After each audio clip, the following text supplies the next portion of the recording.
pour les Alléluia Lady, donc les anciennes prostituées qui avaient souvent pas choisi de le devenir, si ce n'est toujours, c'est-à-dire jamais choisi, heu, je parle de réintégration, que c'est un challenge.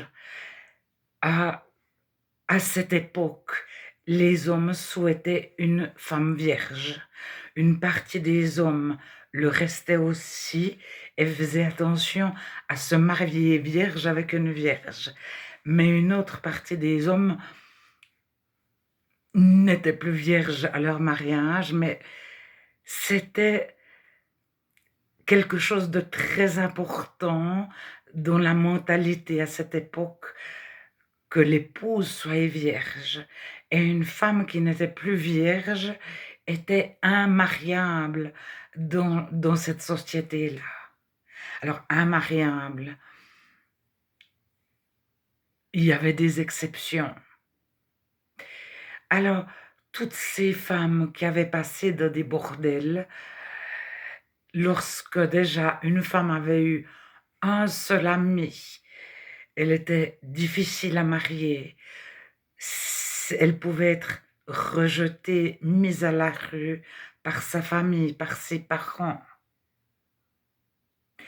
Alors une femme qui avait vécu ne serait-ce que 6 mois dans un bordel, heu, elle était méprisée et celui qui la mariait était vu comme ayant marié une personne méprisable.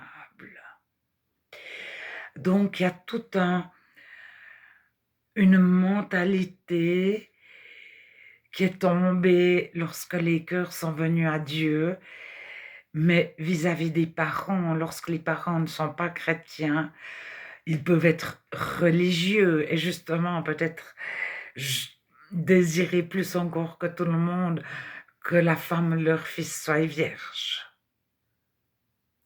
Alors lorsque Dieu transforme les cœurs, il réhabilite les personnes et il rend vierges les prostituées, même celles qui étaient contre leur gré, dans leur tête. On devient tout neuf. On devient jeunesse comme un petit enfant et c'est ça que l'humanisme ne peut pas apporter, entre de nombreuses autres choses.